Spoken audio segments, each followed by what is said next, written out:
restart my computer and stay on the phone. Okay. So that just means we can't ask Mike to read a card for like 20 minutes.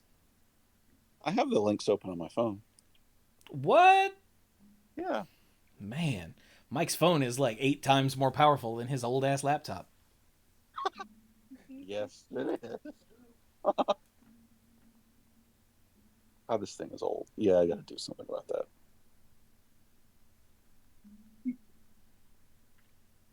He says, as he's been saying for like a year. You're being generous. I am, yeah. Jay Spencer said, I drafted a Hyalopterus Lemure last week. It's in Dominaria Remastered. Oh. That's cool. Yeah, I guess. Yeah, it's pretty decent and limited now that I think about it. I have not paid any attention to Dominaria Remastered. I mean, why would you? Ow. All right, that's a minute of recording. Should be working. So we should start the show proper. So here we go. Oh, jam. Look at that. The first O jam of 2023. Jam! Hello, everyone, and welcome to the Mana Pool. This is episode 668 of the Mana Pool, and we're coming to you live from 2023, where, as of this recording, the world has not ended yet. If the world has ended when you're listening to this, send us an email. I see no problems with this logic. Yeah, send us an email with the location of, clean water and food and shelter. And magic cards. I guess depending on what kind of world ending there was, like if it was asteroids or nuclear war or something, then don't bother.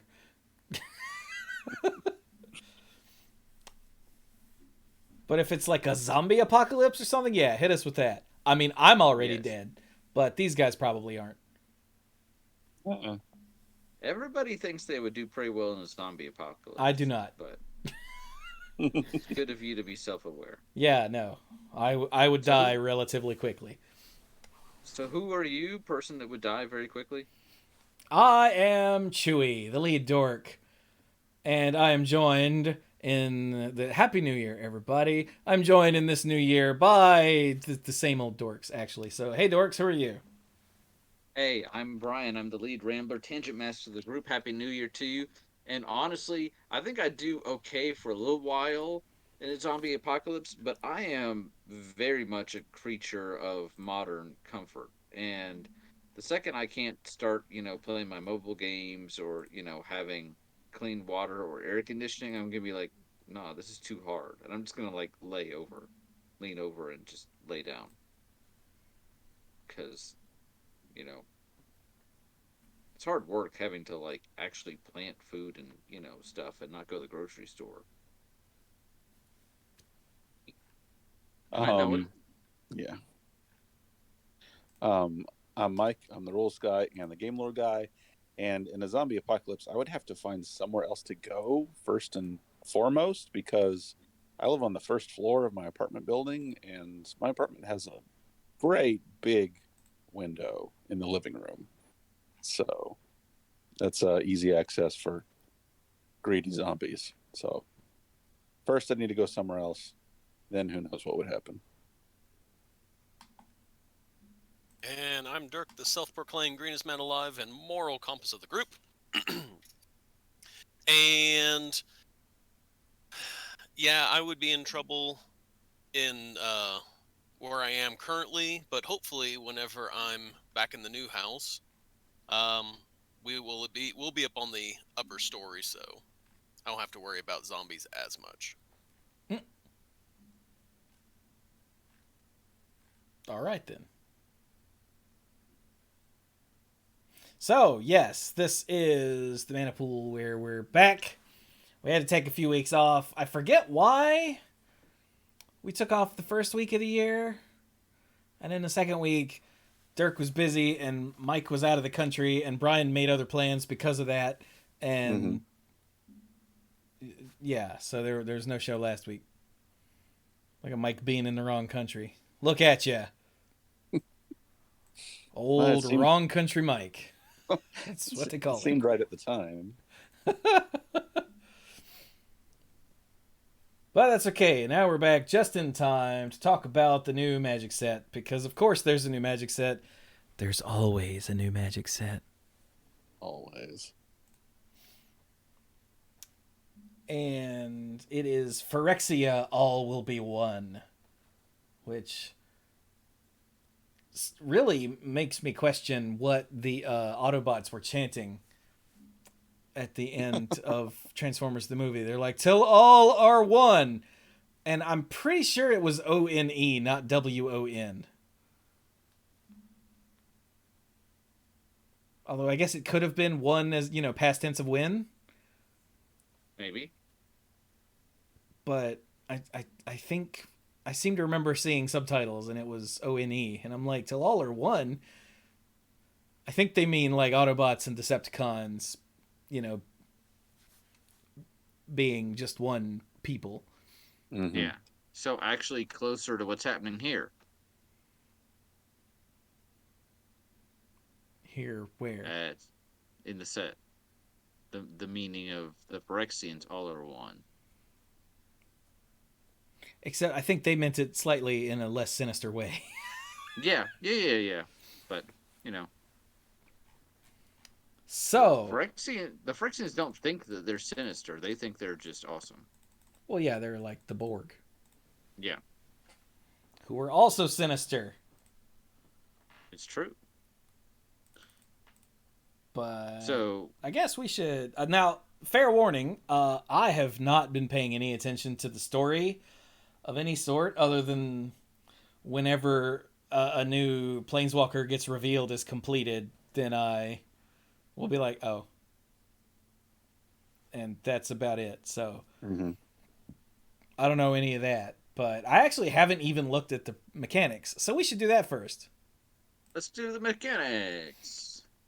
So we have the mechanics article up as always. Oh, I have looked at this one, Toxic, which is my favorite Britney Spears song. I mean, it had to come. It's good that you go ahead and get that out of the way because somebody was gonna say it. But it's not my favorite Britney Spears video. The one where she's on an airplane. Yes. Okay. I was then gonna say yeah. I have no idea. Well, then how do you know it's not your favorite? Because it's not. Oops, I did it again. And therefore, Idiot. it can't be. He doesn't even need to see it. It just can't be. It's true. I think Toxic is like a close second, though. I gotta say. Okay, good, because it is very good. But it is my favorite song of hers, just straight up.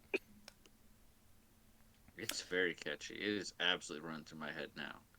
So Toxic is a new form of poison or poisonous or any of the other infect, any of the other ways to give players poison counters.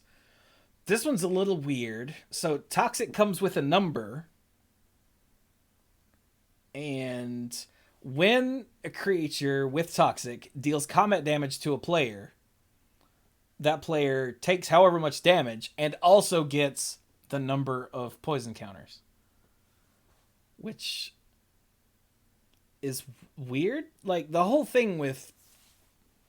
Okay, it does solve the problem of, pumping a creature up with a bunch of cheap pump spells and then you just die. Yeah. Or they just die, rather. This solves the, Blink Moth or Ink Moth Nexus or Listener Elf problem where they're like, turn 1/1/1, turn 2, ton of free pump spells. So they're always going to get this number. There are ways to make it better, like double strike, like trample.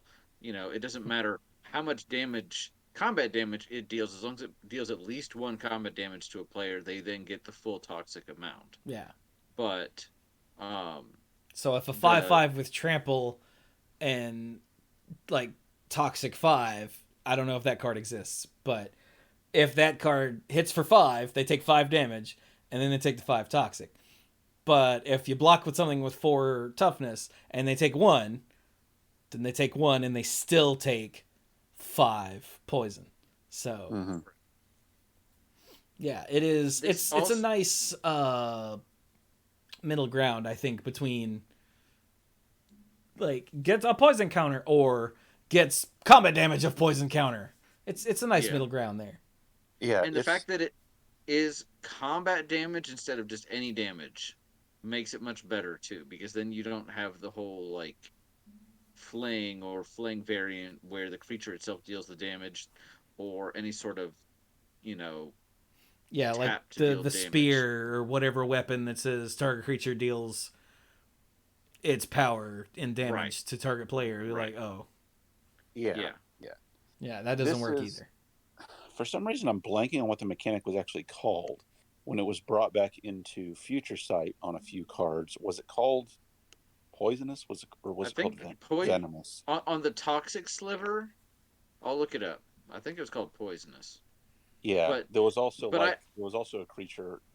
There was also an enchant creature owner that gave the enchanted creature poisonous 3 or something like that. But so really, it's going back to that take on it as a better take than, or as a take that's easier to balance and make fun than Infect was. toxic sliver apparently does not exist. So I'm thinking of the wrong sliver. I think it was So toxin sliver, wasn't it? in aha toxin sliver. Thank you. I'm a helper. Oh no, that's the black one from Onslaught. I'll Son get to of it. a. I'll get to it. I know what color it is, so that narrows. I'm looking for green slivers. All right, But I everybody, also like let's. this. I like this better than Infect, because Infect with the minus one counters, while it was flavorful, really just to me pushed it over the top a bit. Mm-hmm. What I am waiting for in this set is a way to remove poison counters. Virulent sliver, There it is. and Gosh, it's what the heck poisonous is it? 1. Yeah. Poisonous. That's what it was. I Thank guess they you. got rid of that. I mean, poisonous was never a good word for it because, like, venomous would have been more accurate. I think was the biggest criticism of poisonous. Yeah, But they just decided to use another word entirely. But it's that because same take. poison is something you ingest, venom is something that's injected into you. Yeah. But because they named the mechanic poison counter so many years ago, they were like, "Oh, call it poisonous." Oh, that's pedantic Yeah. nonsense that 95% of people don't care about. No. But the 5% that So it's do really care about it. And I'm one of those, so use them right, damn it. so it makes sense. We're back to Phyrexia, so we have some form of poison because they've decided that um, this is how this really displays and really embodies the Phyrexian idea of taking you over, and doing so in such a way that it's not even about damage, it's about you losing yourself. Yeah. Oh, we didn't read the card. So the example here is the Paladin of Predation, which is a hell of a name, actually. I really like the name of that card. But for 5 green green, it's an uncommon Phyrexian Knight. Huh. That I didn't expect. It's a 6/7 with Toxic 6.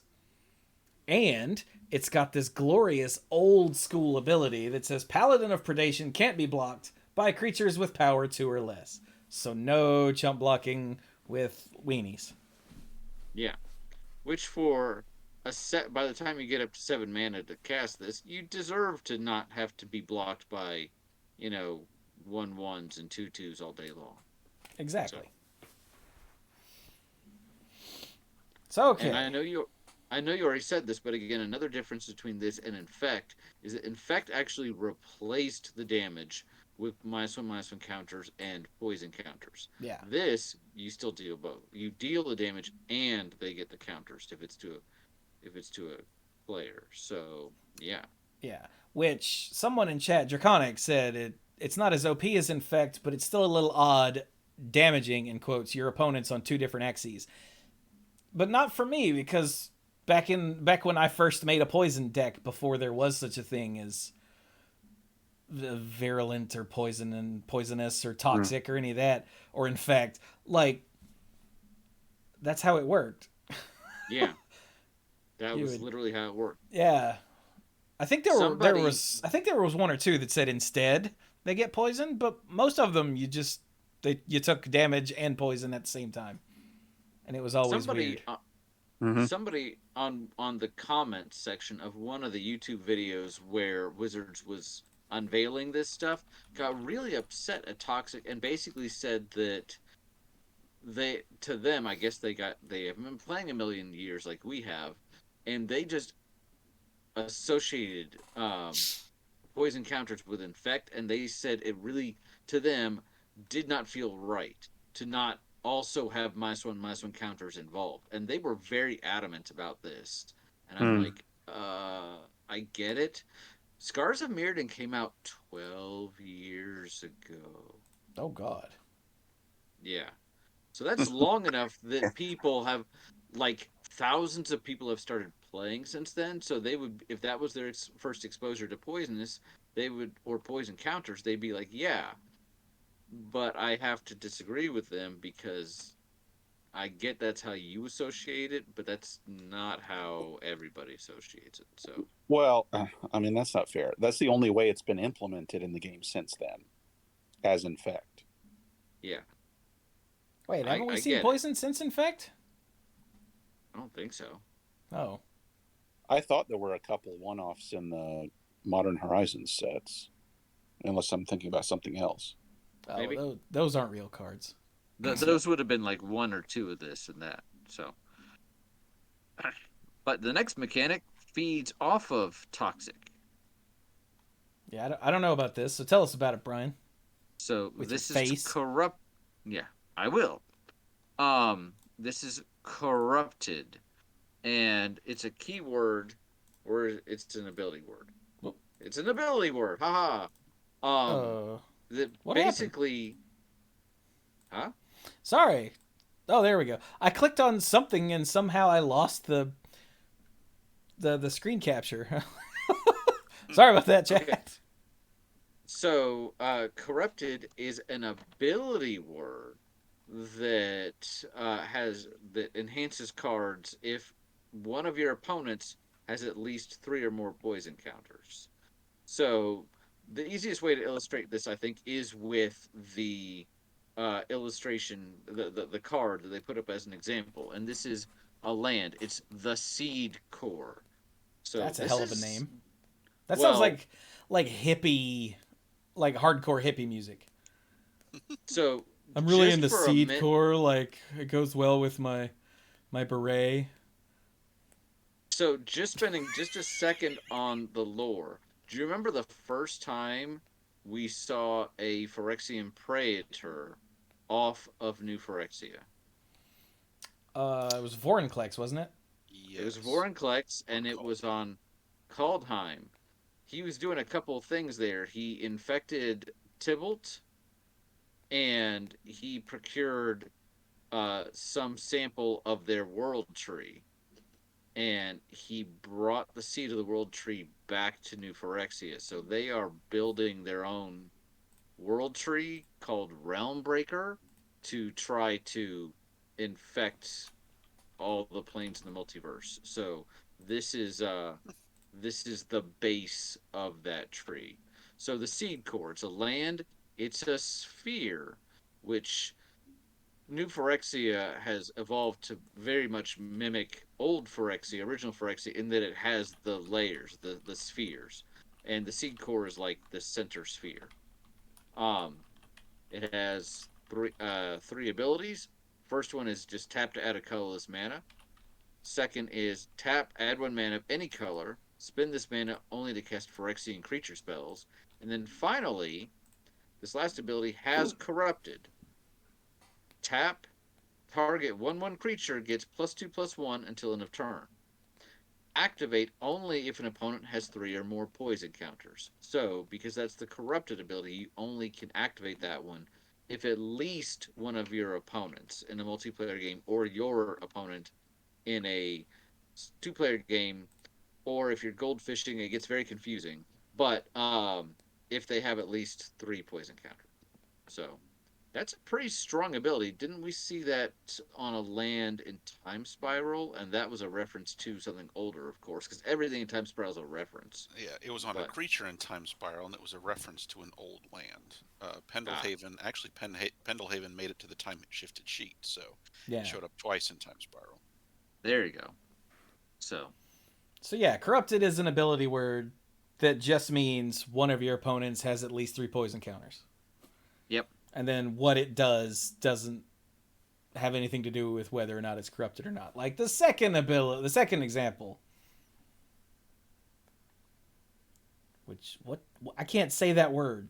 Hang on, Skrelv? Skrelv, yes. That sounds like something that Silent Bob's cousin said in Clerks.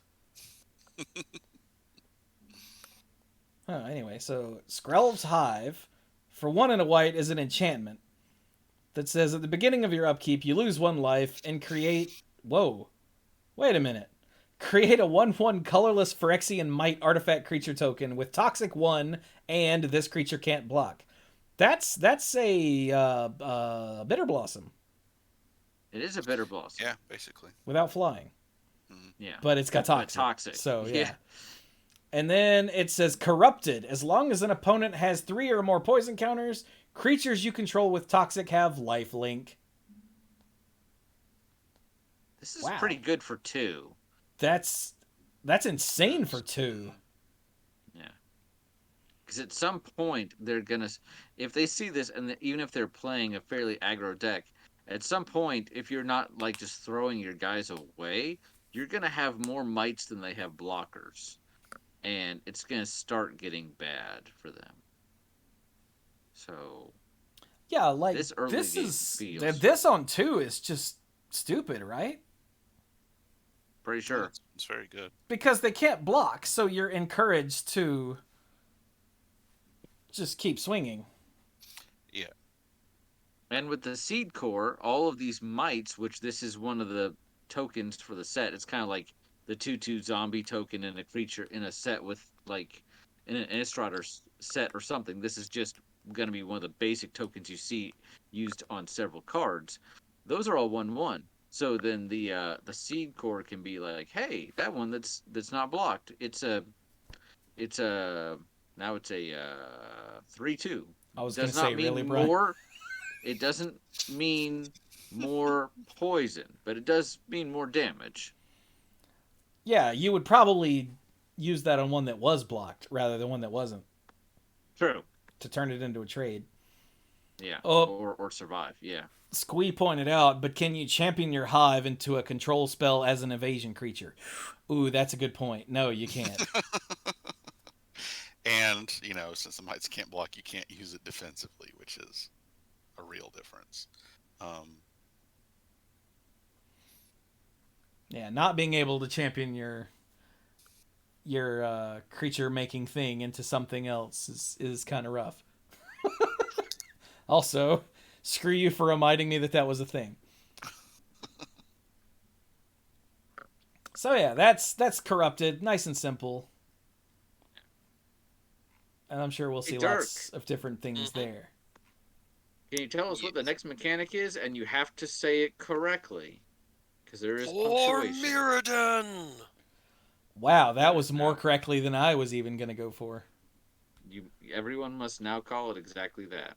That's right. Including at the pre-release. Otherwise, it doesn't actually trigger. I mean, especially at the pre-release. Mm-hmm. Kind of like traps. It's a trap. Yeah. I'm getting closer and closer to the all exclamation point deck with this and 2 arms, and I think there's at least one other card there. We're getting closer. But so what does So, For Mirrodin do? the reminder text says at least equipment enters battlefield unattached like other equipment. What? I'm reading what it says down below the card. But essentially, when it enters the battlefield, you create a creature that's a rebel that this attaches to. Yeah, because it's only on equipment. So the example is Blade of Shared Souls for 2/1, 2/1 blue. It's a rare equipment. That's for Mirrodin, and what it does is it creates a 2/2 red rebel creature token. And it said the other text says when Blade of Shared Souls becomes attached to a creature for as long as Blade of Shared Souls remains attached to it, you may have that creature become a copy of another target creature you control.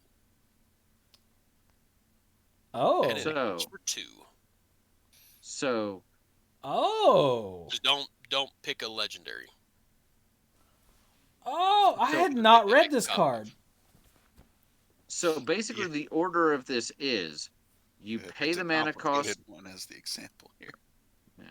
So the way this works is you pay when you play the spell, you pay the mana cost of the spell, the blade. It enters the battlefield.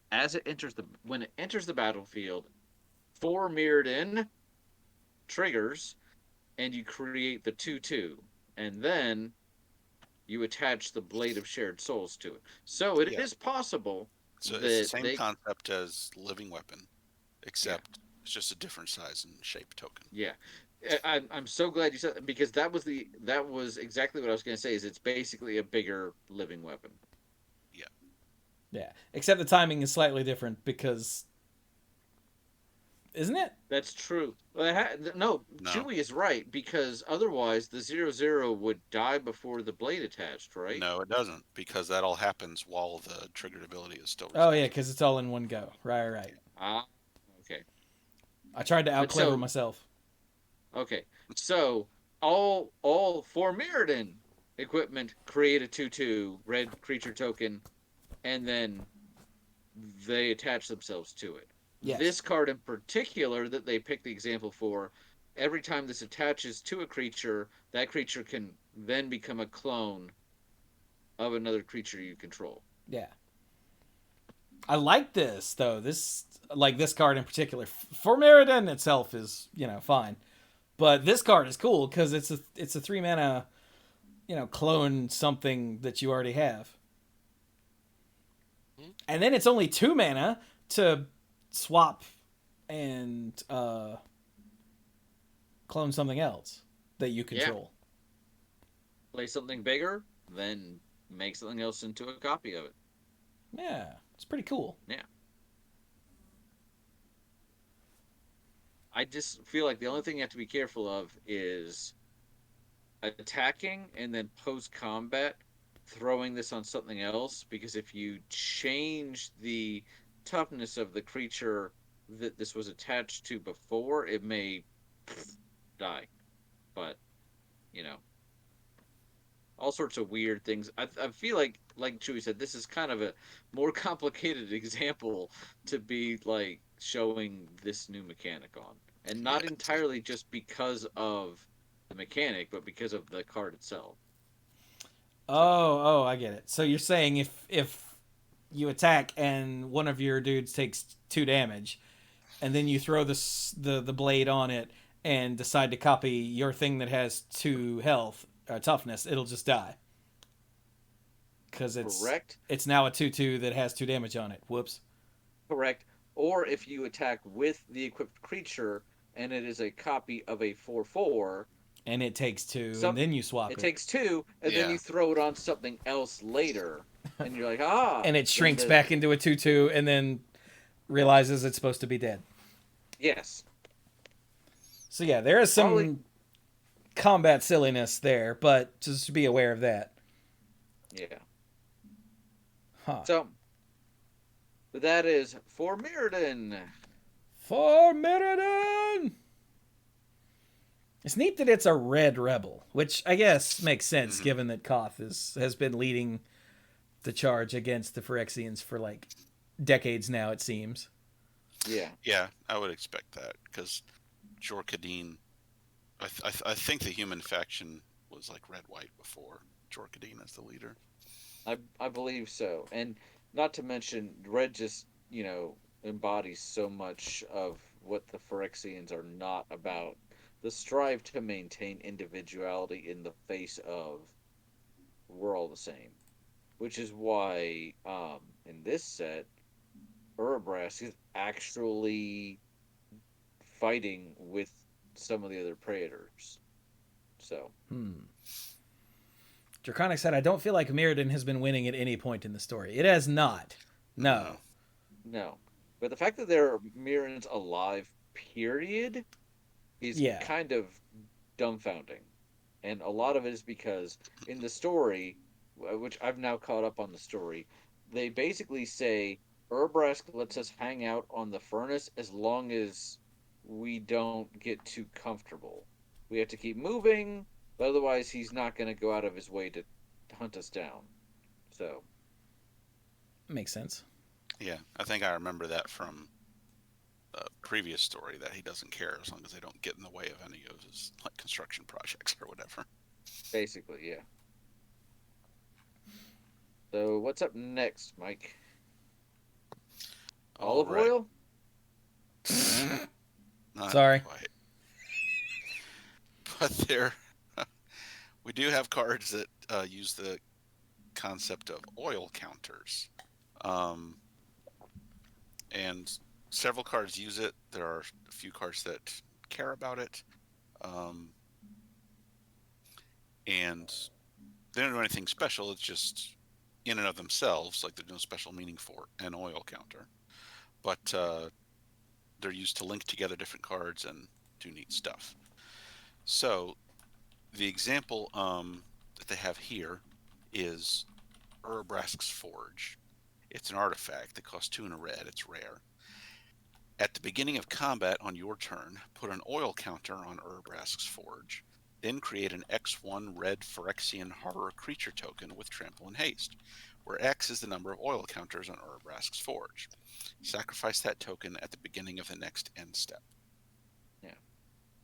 So you So, get little oil. Phyrexian horror ball lightnings that just keep growing. There are Yeah. some like Urabrask's Forge that count up. There are some that count down. There are some that, you know, just put or take away oil counters from other cards. Yeah, there's Oil one I'm sure we'll cards. read before we're done that is essentially fading or vanishing. Yeah. Like, it's all very weird. They just, like, anything that they thought could use a counter, there's, let's call it an old counter. It's Phyrexia. It'll be fine. Yeah, basically, I feel like oil counter's almost a stand in here for For charge charge counter. counters, yeah. Yeah, Yeah.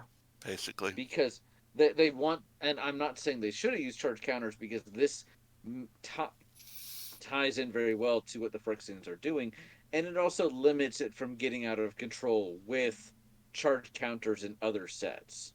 So it's Yeah. harder to abuse stuff like that. But basically, it's a counter that doesn't do anything unless something makes you care about it.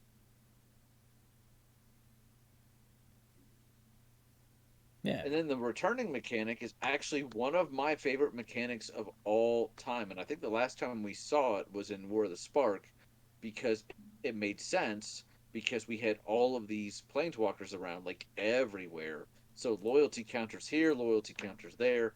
So proliferate is back. And if you didn't remember, it's just when something tells you to proliferate, you choose any number of permanents and or players, then give each player another counter of each kind already there. Now, this is important, and they actually talked about this a bit on the reveal stream because say you have a your own creature and it has some +1/+1 counters on it, but it also has a stun counter on it. If you choose that permanent, you must give it another counter of each kind it already has. You don't get you get to pick and choose which permanents get them, but a permanent automatically gets another of each counter on it, each type of counter on it. So, do I pump my guy and give it another stun counter, or do I leave it alone? So, we haven't had too many counters with negative effects like stun counters, so it was interesting to hear them talk about that. And I was like, that's pretty interesting. So, just a little bit there. But generally, as long as it's good stuff like plus one counters, you're going to be like, all of my stuff gets it, none of your stuff gets it. But it allows you to. I always liked it because you always get to break the symmetry. Like, one of the things with planeswalkers is you know that, okay, it has a plus one ability or a plus two ability, so that's how much it increases every turn. So this is how long I have to do it to get to their limit break or whatever. And proliferate says, nah, it's not going to take you that long, plus other effects. So I just love how Johnny Tastic proliferate is and how it allows you to do a lot of different stuff.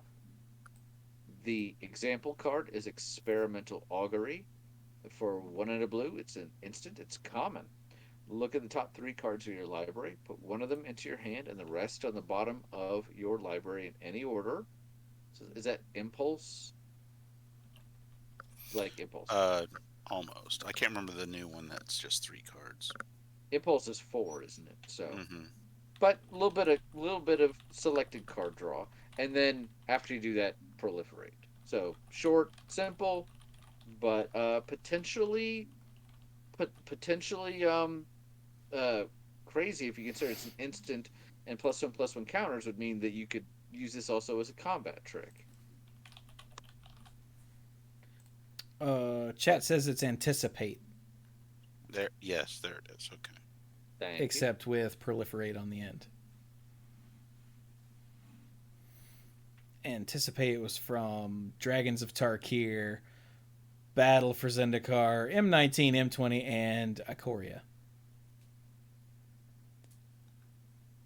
Wasn't it Ikoria? Forgot Is that how you say that? That's what forgot I it would was in say. Korea. Yeah.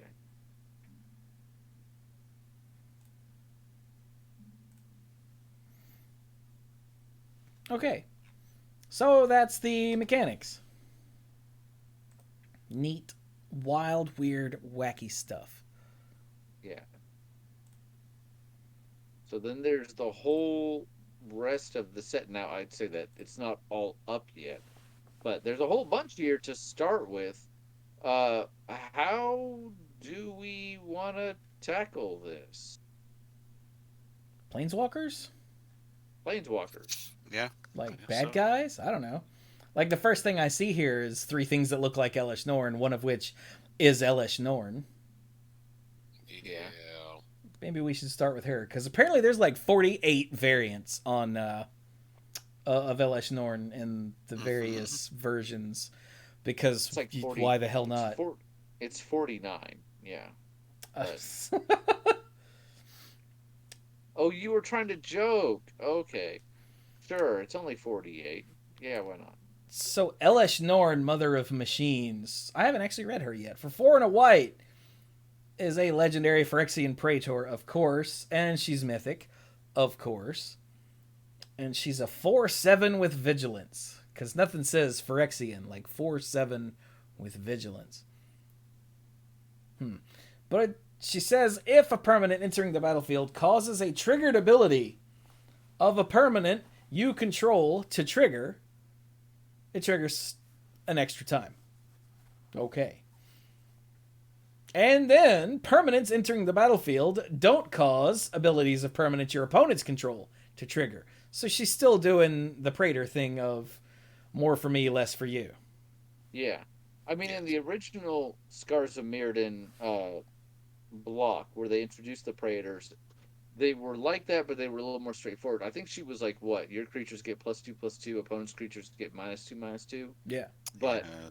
since we've seen them coming back, like with the new Vorinclex, it's been more of these symmetrical, like, hey, here's an ability for your guys, and then opponents lack that same ability. Like Sheoldred is what? Whenever you draw a card, gain two life. Whenever an opponent draws a card, they lose two life. So Yeah, Ugh. yeah. Shieldred's nuts, but Chifuji this says is a there are 10 versions of Elish Norn in this set. That's ridiculous. that all. So, Like, for but one card, that's ridiculous. yeah. I mean, she's kind of the focus of the set, but still. So yeah, and all of this on a 4/7 with vigilance for 5. Yeah, yeah, seems good. Mm-hmm. Yeah. So wait, are there other bad guys in the set? You mentioned Shieldred. Is she here? No, she was in Oh, Mirrodin. right. Yeah, not Mirrodin. Oh yeah, because we've been Dominaria, seeing the Praetor. Dominaria I'm all United. right. I'm okay. Yeah. Okay. There are completed planeswalkers, and other bad people like Geth is back, but um she's like the main focus. Yeah. So our first Planeswalker we see here is the Eternal Wanderer. Spoilers, by the way, for anyone who's like, "Oh, I don't want to know which Planeswalkers got." Well, you're gonna find out if you keep listening. So I mean, yeah, yeah, there's no way to really talk about the set without noting which ones are Phyrexia and which ones aren't. So yeah. So first up, we have the Eternal Wanderer. Who's that? it's the Wanderer. From Like All right, she took her hat debuted- off. Yeah, she Yeah. debuted in War of the Spark, and then in Kamigawa. Kamigawa Redux. Yep. Turned Yeah. out she was the missing emperor. Kamigawa Redux. I like that. Yeah. So the Eternal Wanderer for 4 and 2 white is a legendary planeswalker. She comes in with 5 loyalty, so 5 loyalty for 6 mana, And she has a she's static, rare, and she's rare not because mythic. I noticed that. there's 10 planeswalkers in the set, so they if they were all mythic, then that would pretty much choke most of the other mythics out of the set. She has a static ability. No more than one creature can attack the Eternal Wanderer each combat. Oh, that's cool. She just kind of just phases out otherwise. +1 loyalty. Exile up to 1 target artifact or creature. Return that card to the battlefield under its owner's control at the beginning of that player's next end step. So that's a blink effect, and it's a +1. That's pretty cool. So that's pretty good. 0 loyalty. Create a 2/2 white samurai creature token with double strike. Is a samurai with double strike one of the standard tokens? I mean, they're gonna print a token in this set, but I don't think it's one Yeah, you're that gonna see. doesn't on- fit with the rest of Phyrexia, does it? Yeah, No. All I right, think that's it too showed bad. up with her. It showed up with her also in Neon Dynasty, but no. it did, but that was first strike. It was not double strike. Oh, So yes, you're she's upgraded a bit. And then for -4, check this out. For each player, choose a creature. You choose a creature that player controls. Each player sacrifices all creatures they control, not chosen this way. Oh, The first time I read this, I was like, oh, it's like a balance for creatures, and then I'm like, wait. I read it again. I'm like, you Yeah. choose. Mike, Oh. you can keep your little might and sacrifice everything else. It's okay you want it in your graveyard anyway, but still. Oh gosh, you choose for everybody. Okay, wow, Yeah. that didn't hit me until just now. Yeah. I mean, the fact is, she is a 6-mana planeswalker, so she better do something ridiculous, but she can also do this the turn you play her. yeah, that's what I was about to say. She's essentially a white like a white mass removal spell. Yeah. And if you don't need to do that, you either just blink stuff or you just start churning out 2/2s with double strike. Yeah. Oh, Dementor Yeah. just pointed out she still doesn't have a subtype. Huh. No, it's no name still. That's trippy. I wonder if that's a deliberate decision on their side for story reasons, because she just doesn't stay anywhere. She can't. I mean, it's obviously a deliberate decision on their part. Well, yeah. I meant, is it more of a flavor decision or a mechanic decision? It has Nothing to be a says it can't flavor be decision both. because, yeah, it has to be a flavor decision. Even though we know who she is and where she's from now, but whatever. Legendary Planeswalker Steve. What? All right, more Planeswalkers. Yep. Scrolling. Yeah. Oh, here's one of the big ones. Yep. So this is a pretty major plot point. Yeah. Mm-hmm. Hey, Mike, tell us about the little boy blue here.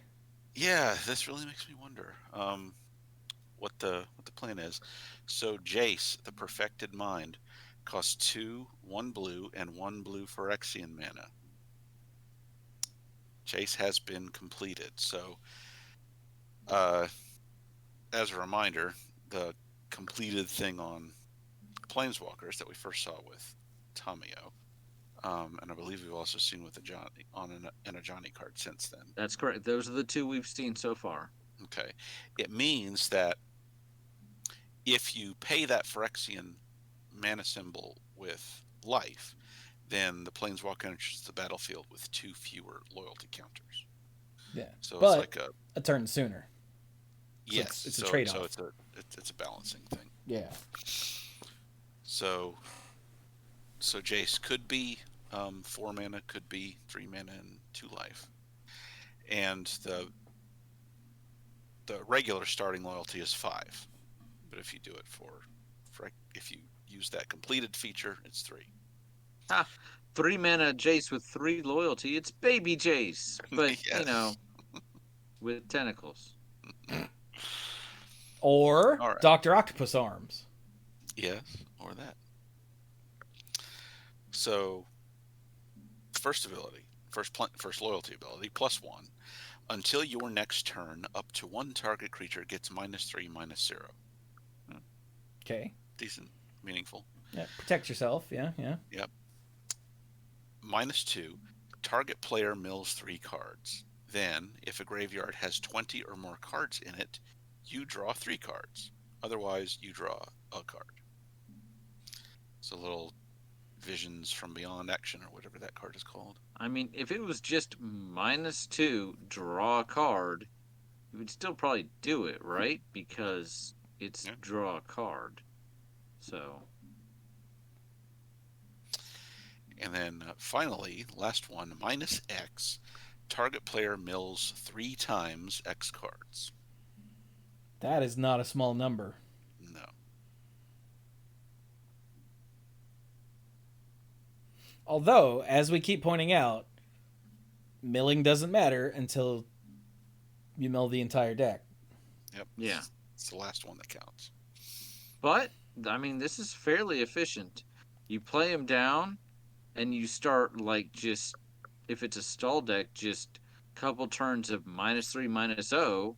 If they can't deal with Jace, you might be able to just do this in one fell swoop. So, and also, presumably, if you're playing Jace for that purpose, you're probably playing some other sort of milling in there somewhere.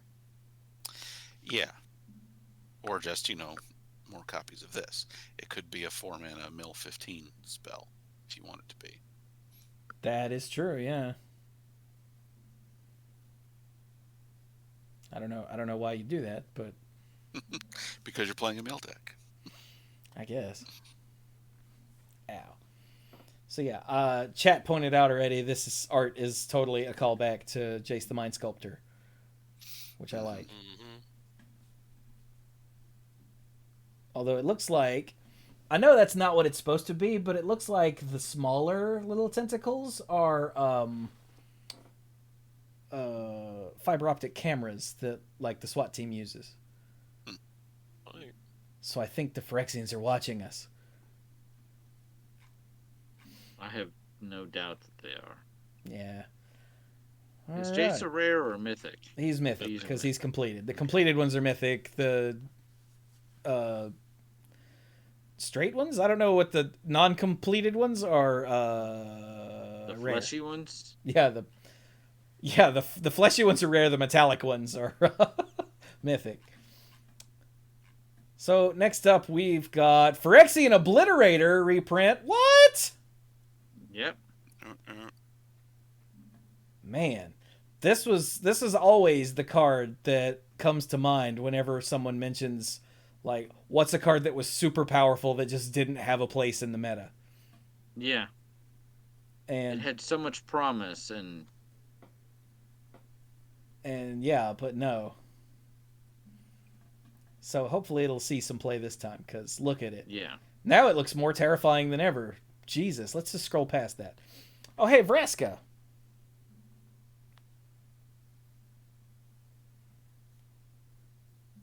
Okay, I guess I'll read it. So Vraska betrayals Sting. Uh-oh. And she's mythic. You know what that means? She has been compleated, if you want to say it wrong. Because apparently that's wrong. For 4, a black and a Phyrexian black, she has been completed. She starts with 6 or 4 if you play her for life. Her first ability is 0. You draw a card and you lose 1 life. Proliferate. Huh, that's a really neat way to do +1. It is. Wow, that's cool. I like that. Because then you get the other benefits of proliferating, right? Mm-hmm. Yep. Because, just as a reminder, what does proliferate do? Choose any number of permanents or players. So obviously you're going to give her a loyalty counter and, do your other stuff too. So that's clever design. See, I like that. Next up, -2. Target creature becomes a treasure artifact with the treasure ability and loses all other card types and abilities. Oh, she turns them to stone. I get it. Or to metal. To gold, but yeah. Huh, okay. That's weirdly fascinating. It's pretty good removal. At the cost of giving your opponent, some fast mana. So it's kind of balanced. I mean, well, darn. I mean, you probably hit something that cost a lot more than 1 mana. So. I mean, probably, yeah. But that is a thing to keep in mind, If you know your opponent's deck needs that 6-drop and they're sitting at like 4 or 5 and you're going to give them a treasure, you might be in trouble. Yeah, try not to walk into anything. Yeah.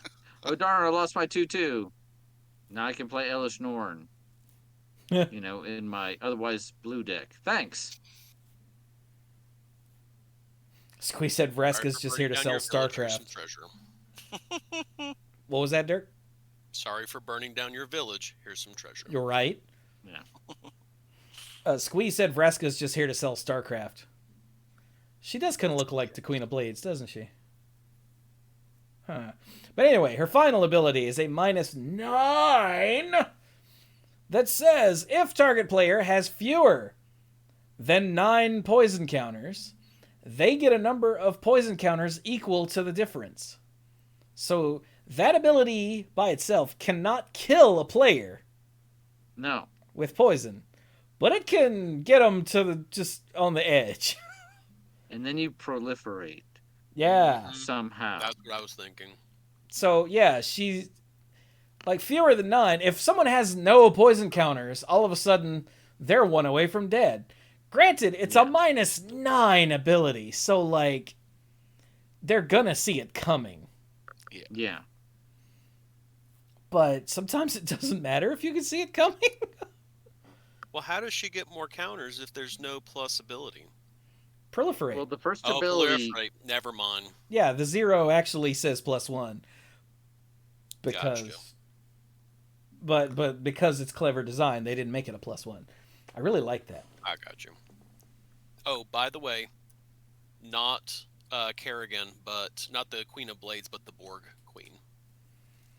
Oh, because she's rocking the shoulders and yeah.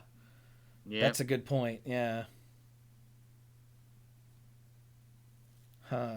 And the Borg Queen actually had like little metallic arms that could like pierce and everything and stabby stab. I mean, she can be an homage to both of them. It's fine. Yeah. All right, so that's our Vraska, our next planeswalker. Oh no, it's our boy Koth. Oh, thank God he's rare. Yeah, Man, he's I was good. gonna be mad if Koth got. I'm just saying, My man. because Koth is actually Mike's man. Mike, tell us about Koth. All right. I haven't seen this yet. I like everything I see so far. Koth, Fire of Resistance. For 2 red, a rare planeswalker starts on 4 loyalty. First loyalty ability is +2. Loving it. Search your library for a basic mountain card, reveal it, put it into your hand, and then shuffle. Nice. Yes. Middle ability, -3. Koth, Fire of Resistance, deals damage to target creature equal to the number of mountains you control. Nice. Awesome. And -7, the last one. You get an emblem, yay, with whenever a mountain enters the battlefield under your control, this emblem deals 4 damage to any target. That is not a small number. Awesome. That's not. It's Valakut. Valakut Plus. Yeah. It's Valakut 3. Yeah. Yeah, Valakut's 3 damage. Ah, Wow, that's cool. neat. Yes, I like it. And that's not too difficult to achieve since play it +2, you're on 6, so it's not going to take forever. Yeah, you're not splashing this a whole lot. No. You need Wait. some back to make it work properly. Is that right? Stark just said, casual reminder, this is the first Koth card we've seen in 12 years. Really?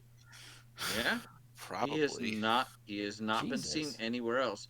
Other planeswalkers were like, "All right, cool, we'll be back," and he's like, "I'll just be here." Oh, yeah, he Yeah. didn't show up in War of the Spark, did he? No. He had was better busy stuff to taking do. care of stuff, yeah. Yeah. Yeah. Which, I mean, most things to do would have been better to do than War of the Spark. Wow. 12 years without a Koth. That's a shame. But we get this one. Yeah, this one's pretty cool. Yep. Plus, I like his new weapon he's got here. His big ass long handle bludgeoning thing. Or I guess those could be blades. I don't know. Could be. Bludgeoning just feels more Koth, you know? Mm. All right. Do we have a green? We do. Uh-oh. We do. And this is the first one that has 2 Phyrexian mana in its cost, which means there's 3 different loyalties this can come in at. No. Wait. For each Phyrexian mana. Oh, for each. It does say each. Yes. Mm-hmm. Jesus. All right. Well, not to typecast you, but Dirk. Yeah. All right. So, Nissa Ascended Animist for 3, 2 green, and 2 Phyrexian, which you can do all the computations and all that. Although I will point out, for each Phyrexian paid with life, this Planeswalker enters with 2 fewer loyalty counters.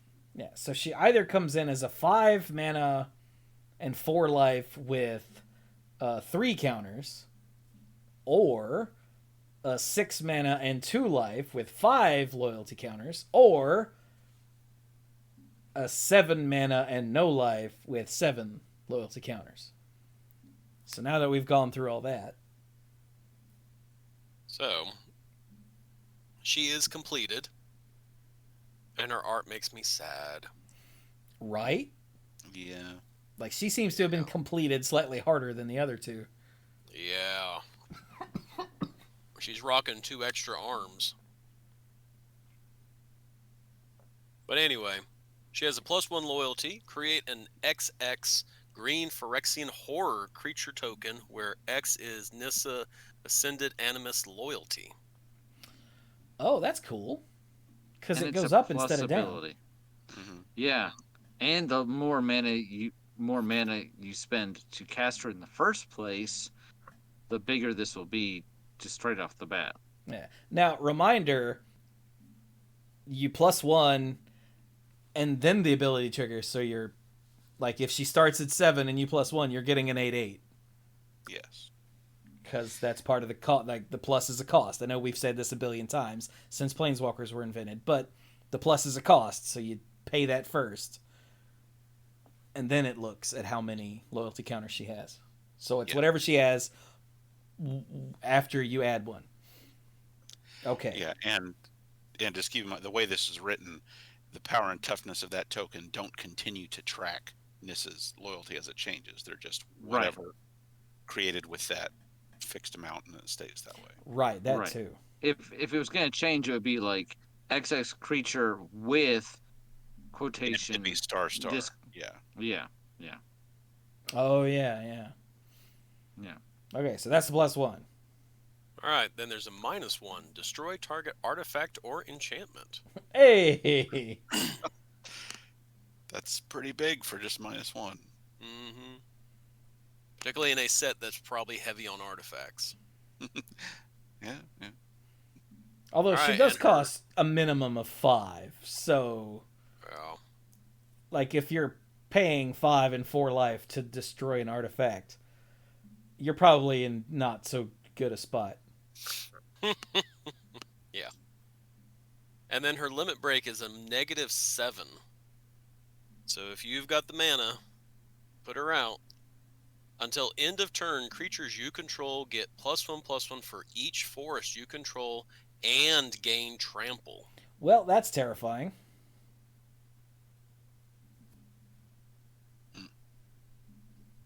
But I guess Overrun is for 7 terrifying. mana, Yeah. like for 7 mana, you could just play her and then go, "Oh look, I win," Yeah. which is fine.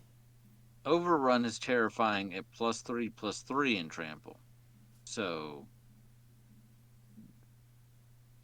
this has Yeah.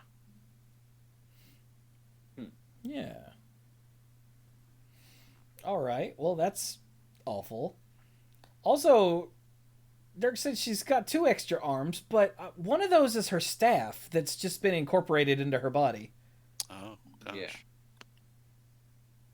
So now her staff is an arm? I don't like any of this.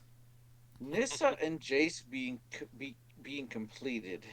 I don't know. I don't know if this means like when we lost Tamio, it hurt. When we lost Ajani, it was like, wow, that's a gut punch.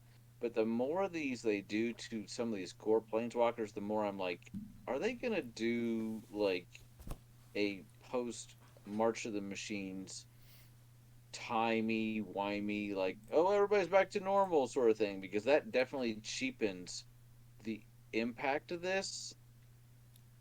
But this is a lot of main characters to do this to. So Yes. Squee just brought up that same thing in the chat. He says, once you throw enough important characters under the bus, the more you know you're watching a time travel or holodeck episode. Right, exactly. Yeah. So the question I had at first is, are they going to have the balls to stick with this? And then I thought about it for 30 seconds and went, no. So how are they going to back this up? When I saw Jay, of course, I felt bad about Tamio when they got a Johnny too. One of the just overtly noble characters. That was pretty annoying. Yeah. But you're right. When I saw Jace earlier, I immediately saw it. Wait, what's the plan here? Yeah. What are they doing? Jace and then Vraska and then Nissa. Mm-hmm. So I mean, whatever. They were ready to throw Vraska's character in the garbage a while ago, which pissed me off. But whatever. That was their choice. But for a while, they were trying to make Jace the Mickey Mouse of the franchise. So I don't know what's going on there. Right. Yeah, like they even named the font Balerion, for God's sake. Mm-hmm. The minute that Chandra gets completed, it has to be temporary because yes. We're gonna do what was it? the dragons, where we go when the 1985, and then we go back to 1955. Yeah, Tarkir. for Tarkir. Tarkir. Yeah, because the Now, more you do that, Hey, it worked for Avengers Endgame. yeah, that's because they didn't make a habit of it. They so spent like it is 11 years building up possible to it. that they will actually stick with this, because, I mean, they didn't stick with Elspeth being dead, but they've stuck with everyone else that's died, right? Like, we haven't seen any Gideons show up anytime recently. We haven't seen Oh, Gideon's. no. We haven't seen who's that Gruul kid who got deadified in War of the Spark. Yeah, but no one cared about him. Um, Tommy Rod. Yeah, him. Yeah. or the greatest thief in the multiverse. He also got. Oh, that one they should walk back. Yeah. So Dak maybe they. Faden. So I mean, for Elspeth, there was always an open door there because she died on a plane with an underworld that people could come back from. True. So, But no, you have a good point. Maybe they've just reached a critical mass of planeswalkers, and they're like, "All right, new 52, got to reset." Crisis on Infinite Multiverses, just restart. So Knock off a maybe, couple characters and start a new Gatewatch. maybe, but they picked Gatewatch West Coast. they picked. The Great Lakes Gatewatch. Gatewatch the new generation, the next generation. They picked some pretty central ones. Is that where you're going with Yes, that? some very important, and not just important, but noble, particularly noble and heroic characters to do it to. They have. So I guess this is a lot of conjecture at this point. We'll just have to see. But it's reading more and more like the possibility, because if you don't do time travel, how do you fix them? Because they're literally swapping out body parts for Hmm. other stuff. So I mean, Karn has a plan. So blow him up good. yeah, and I then like this plan. I'm excited to be a part of it. I mean, I don't want to say how it ends for anybody that hasn't finished the story yet, but this is very much an Empire Strikes Back sort of story. Oh, yeah, which I'm pretty sure we knew going in just from the name. Yeah, and the fact that there are follow-up sets. But continuing into the gold, I was going to say, we have more. yeah, we have Kaito. Kaito, how do you pronounce that? Kaito. Kaito. Kaito, Dancing Shadow. He was last on Kamigawa.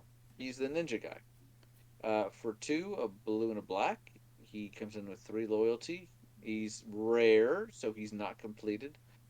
Whenever one or more creatures, do all of the non-completeds have a static ability? They don't, do they? No, because Koth Koth didn't. didn't. Koth Koth doesn't. didn't. Okay, but a couple of them do. Koth So, doesn't need one. He's so awesome. It's true. uh, Kaito has the static ability. Whenever one or more creatures you control deal combat damage to a player, you may return one of them to its owner's hand. If you do, you may activate loyalty abilities of Kaito. I'm gonna mispronounce it. Wow. Twice this turn, rather than only once.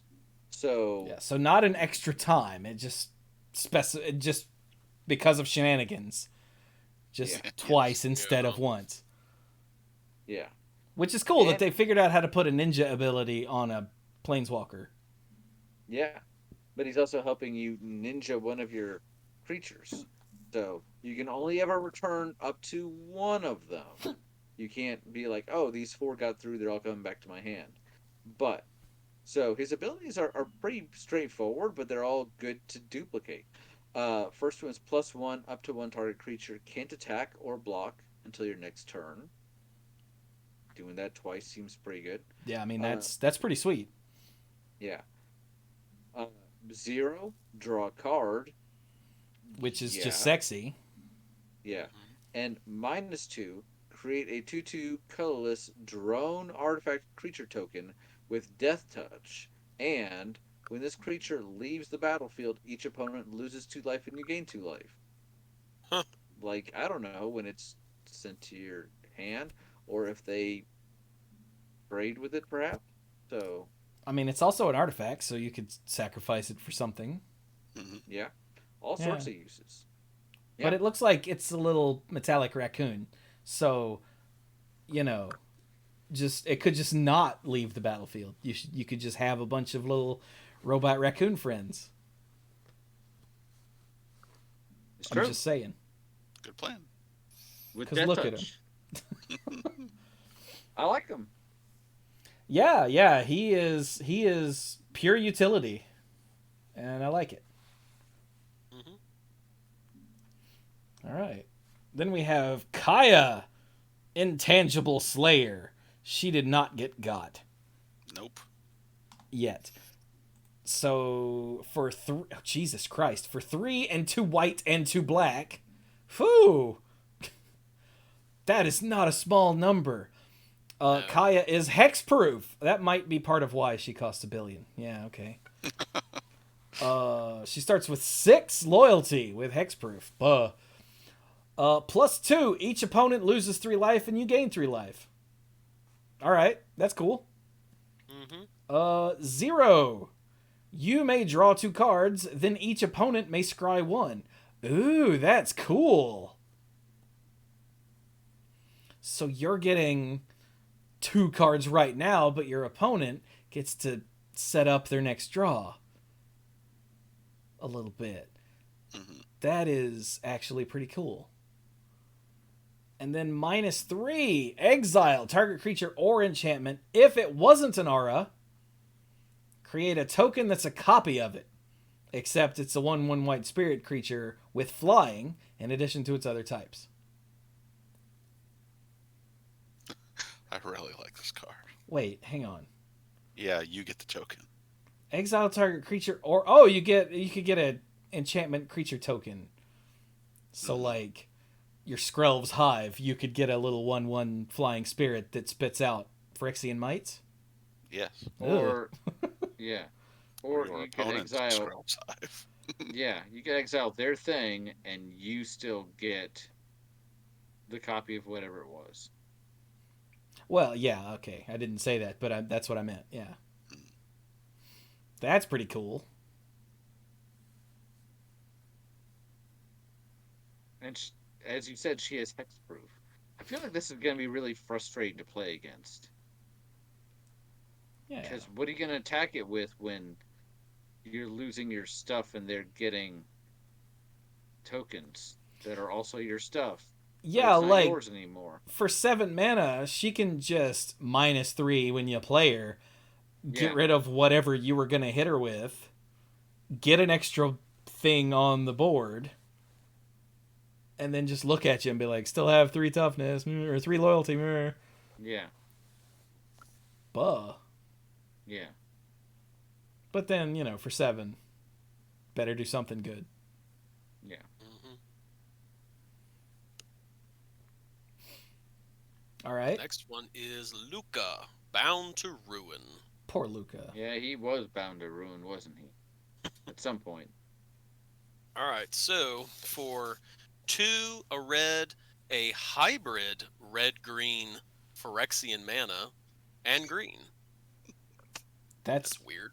that's just why is I mean, okay, I get why the Phyrexian mana is in the middle, but why is the Phyrexian mana in the middle? I'll probably be paying life just so I don't have to figure out what the mana cost is supposed to be. Right?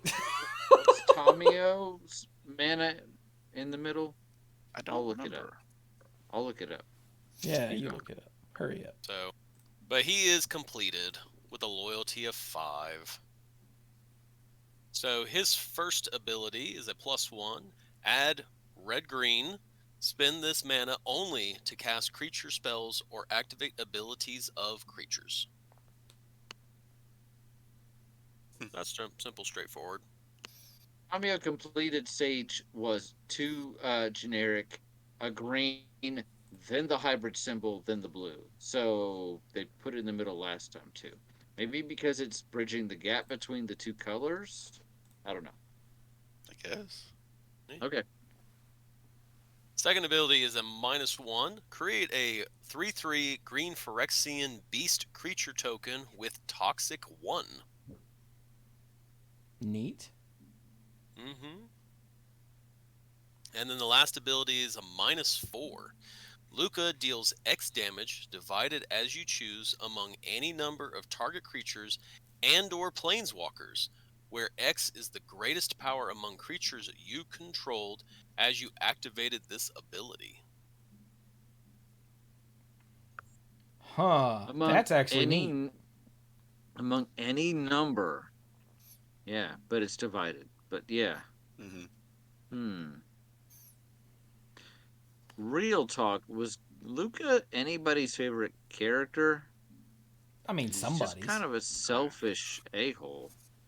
So, I don't Now know. he's a machine. I'm I'm sure just there waiting were like the Magic player Andrew Tate fan base crossover there loved him. I'm just waiting for, like, now that he's cured, for Garrett to show up and be like, "That's not a beast," and then punch him in the face. This is a beast. And then, summon a real beast. But, Is punching him this first. like Crocodile Dundee? That's a knife. Yeah. Well, Yeah, a little bit of that. I would say don't say that, Brian, because that means that, let's see, Chandra and Garrick are the only ones that are not completed at this point from the original From Planeswalkers. the Uh, original, well, and Liliana's Liliana. out there. Mm-hmm. Yeah. She's got her Well, own stuff going on. just saying, Uh, if you say too Jeez, much, a then completed Garrick might show up and Liliana. he might be completed. A completed Liliana sounds terrifying. Yeah. So yeah, Luca's actually pretty neat. I like the -1 get a beast. Or get a toxic beast rather. Yeah. And the -4 is just fun. I mean, I could easily see playing Luca for 4 mana and 3 loyalty and just immediately like -1 next turn, -1 next turn, -1, and just get 3/3/3 beasts with toxin 1 for 4 mana. I would do that all day long. Yeah, that sounds fine. That sounds fine to me. So next, and I hate to do it, but I'm gonna have to step away. So Mike, you're in charge. All right. You guys take your time on Nahiri, would you? Okay. Hey, look, it's Nahiri. Hmm. N-A-H. Okay, so Yeah, Nahiri she, the Unforgiving. She had swords for arms. She has swords for arms. she does. I hope she doesn't ever have an itch on her back. I don't know. Granted, She, she's a machine, so she probably doesn't have that problem. I don't know. With her stone shaping abilities, this is probably just a fashion choice. If she needs some fingers and thumbs, she could probably make one real quick. She can probably make them from Phyrexia around her. Hmm. That's true. I haven't wanted to get into the story a whole lot, especially what happens at the end. But as the planeswalkers are going through Phyrexia, New Phyrexia, she gets infected fairly early, and she's trying to decide, do I leave or what do I do? And there's even a point where she goes to Malaria because Malaria says she can cure Nahiri, but that will take Nahiri out of the battle for days while she's recuperating. And she looks at Nahiri and they're like, "Can the others win without you?" And Nahiri's like, "They absolutely cannot," because the whole she was No. literally controlling parts of the plane because of her lithomancy Hmm. at a time. So she was the only reason they were making it as far as they were. And there's a certain part in the story where they have to go on without her, so she just blasts a hole to near the end. Cheat code. So, and then she succumbs. So this is, not only is this the completion of one of the strongest members of the group, this is the completion of what was at one point a pre-mending planeswalker. So this is kind of really bad news for everybody. Yes. And she's on a plate of metal, and she can control stone and metal. So, hmm, that's the lore. What does the card do? So the card has a funky cost. So one generic, one red, a hybrid red-white Phyrexian symbol, and 1 white. Normal starting loyalty is 5. So if you want to pay a little less, that'll be 3. So 3 abilities. +1. Until your next turn, up to 1 target creature attacks a player each combat if able. All right. Another +1 for the second ability. Discard a card, then draw a card. All right. And this last one, here's where the really interesting stuff happens. 0. Exile target creature or equipment card with mana value less than Nahiri's loyalty from your graveyard. Create a token that's a copy of it. The token gains haste. Exile it at the beginning of the next end step.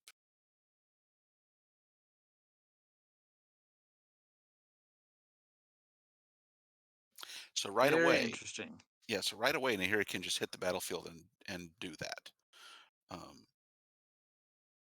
Make a little temporarily reanimate something. Yeah. If you pay 4 mana, you can get something 4 or less. If you pay 3 mana and 2 life, you can get something, 2 or less. But that can happen right away, which I think will be a pretty important application Yeah. of Nahiri. It's kind of interesting because she doesn't have a minus loyalty ability, but her last ability is inherently limited because you are exiling the target creature or equipment card, and Mhm. even the token that you make then goes away. Yeah, So it is by nature temporary. The plus abilities are okay. That second ability, discard a card and draw a card for a +1, just seems silly, especially because it's also filling your graveyard. But they're not like game breaking, so right. they're fine to do. I think she might be one to keep an eye on because I feel like this has break me written all over it, and for a relatively low cost. So Which is funny because there were other versions of Nahiri that said the same thing, and that kind of happened. yeah, he's still pissed off, but now at everybody. So is Then Chewie the still gone? Still gone, but there's one more planeswalker. yep. There is. Should we wait for him or should we keep going? Let's Uh, keep going. yeah. Okay. He said I was in charge, so I get to decide. All right. Hey, Dirk, this guy has green in him. So there you go. All right. Tyvar, Jubilant Brawler. For 1 black green, he is not completed Nope. because he's rare. So he's got Rock'em Sock'em Robot Arms. Technically, he can change his skin to adapt uh the qualities of metal or stone that he is holding or been exposed to. So he's more like the thing. It's clobbering time. So he has text before we get to the loyalties that says you may activate abilities of creatures you control as though those creatures had haste. Cool. Uh this elixir, 1,000-year elixir. Um, Sounds right. Okay. So first loyalty is a +1. Untap up to 1 target creature. Y'all took just exactly the right amount of time on the hearing because I was able to Good. scroll down. So Tyvar is on the screen. Oh, right. That's right. You're controlling the screen. That's why you told us to take a while.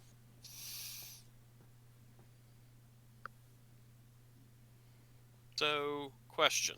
Okay. Yeah. Based on the first part, can he use his loyalty at any time? No, he's not a creature. Oh, okay. And this still doesn't say you can activate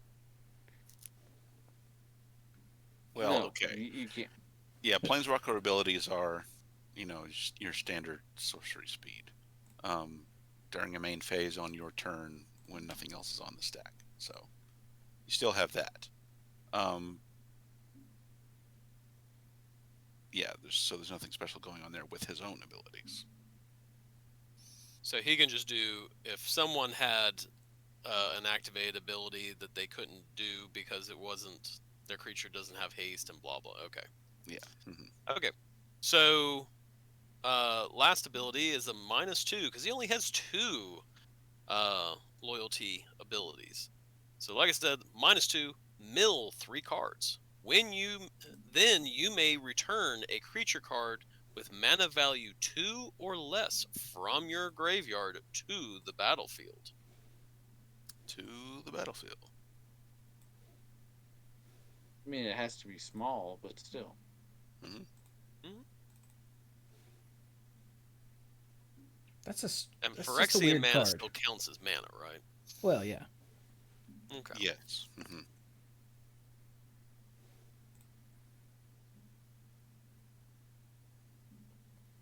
Yeah, I feel like I'm gonna have to wait for somebody to be like, "Oh, Tyvar is great with whatever," for me to go, "Oh yeah, you're right."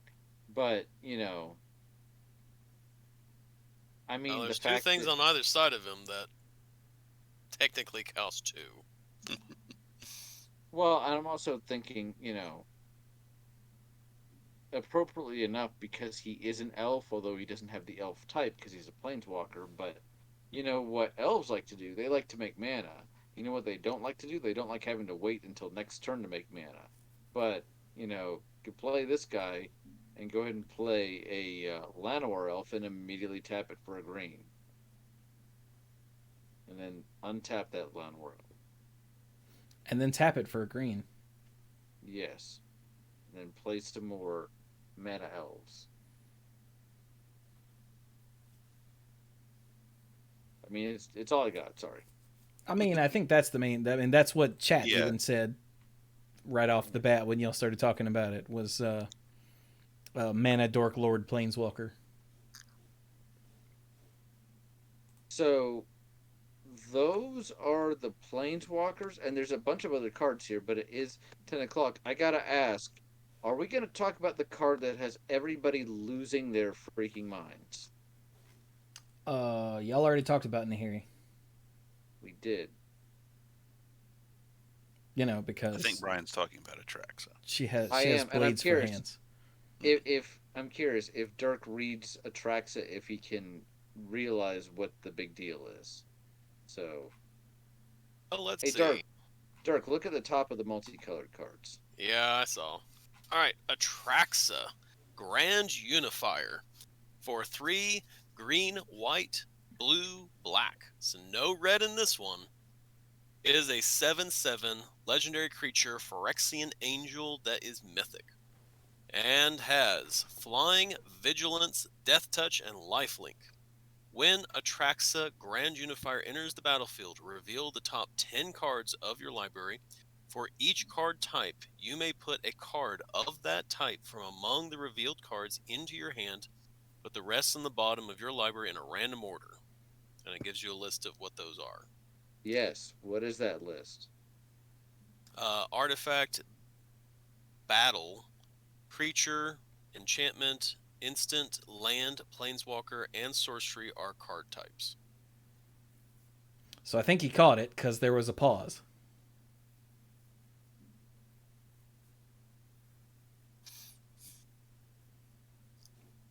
You all right there, Dirk? No. I, What the hell is a battle? Is what you should be saying. that's what I was wondering. Well, yeah, you should have said it. mm-hmm. Well, what is it? We don't know. I don't guess. Do we know? I don't think we know. No, we don't. We don't know yet. As of today, unless somebody has seen something, we don't know that. Now, remember, last time they pulled something like this with Tarmogoyf, they were like, "Hey, Planeswalker," and people were like, "And Tribal," and people were like, "What?" And then there was nothing else in the set that mentioned those Well, words. no, tribal was in Future Sight. They did use it. Oh, they did. Yeah. in Future Sight. Okay, but Yeah. Planeswalker was not. So they can seed like something that's coming, and Battle was not listed in the mechanics article, See, which you would battle think. to me sounds like the D&D styled ones where you have the maps, like the what is it, where you go underground, you go into the dungeons. Venture into the dungeon. Yeah, Yeah. that's what that sounds like to me. I mean, I it mean, could be, but we don't know. yeah. And Yeah, I and feel it's like entirely something, possible that we just won't know until the next set or some other set. yeah. Hmm. I feel like if you're gonna introduce a new card type, you're gonna be like, hey, look at this. So I'll say this: Atraxa is just another just wacky version of the what's her Chroma, face. Hmm. he's definitely the beefy key angel of keywords.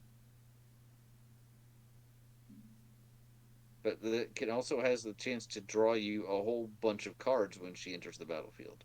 So What was the angel from Legion? A the Chrome. Chroma. A Chroma. Yeah. Started with He, an A. I was like, it's something. What's her face? he said it. You just didn't hear him when he Yeah. said it. Yeah. Yeah. I don't know why I'm even here. Um, So and I've seen it now in the chat and in the Discord. Someone's like, "Wait, how come they didn't mention tribal?" They didn't mention tribal because they've retired tribal. Like putting it on the card in the reminder text, it is just a waste of ink. Like, yes, we yes, know in Commander, tribal is still a thing, and there's like 3 people left that use cards that have tribal on them on purpose, but it doesn't say artifact, battle, creature, enchantment, instant land, planeswalker, and sorcery are the card types. It's just giving some examples that are relevant. And Yeah. battle. and they have absolutely no plans at this point to ever use it again. Yeah. So like yes, it's still a card type, but it doesn't matter for the purposes of this card being printed. Right. And again, it doesn't say these are the only card types. It just says these are card types. Right. So like I get you're all hipster and I still like tribal. Shut up. Well, and Not also saying just draconic that's you. I'm just saying there are people who are like, oh, tribal is a card. Actually, shut up. well, I remember when poison wasn't connected to -1/-1 counters, but I'm really old. But but there's also the type on this card is also starting to get really small. So they're not looking to put on any words they don't need. Yeah, yeah. But It's just they put the relevant card types on it. It's not an exhaustive list. and yes, if Yeah. battle is does not exist yet, did they have to put it on? No, but they're also like tee hee hee Yeah, that tee is a hee hee. very Rosewater Magic Designer thing to do. Yeah, If Tribal was on that list, knowing that they were never going to use it again, then the next set would come and people would be like, wait a minute, where the hell are the tribal where's the cards? tribal? Yeah, You promised me a tribal card, you jerks. Yeah, like Jay Spencer said in the chat. Hang on, where was it? Uh, there it is. I was looking for the wrong color for Jay Spencer. It says he said, in my opinion, I didn't. They didn't want to put something on the card that wasn't relevant to 99.99% of the people who open the card. Yeah, exactly. That is my take as well. Is that card is only relevant in like Goif sets or Goif formats, which means Atrax is not going to get played, and Commander, and those people already know everything. If you don't believe it, just ask them. So, I mean, do people even bother trying to charge up Tarmogoyf one more with any tribal cards in the I deck? mean, Tarfire, I think is the thing I've seen. People still play that. If it fits in the deck that's playing Tarmogoyf, then yeah, why not? Interesting.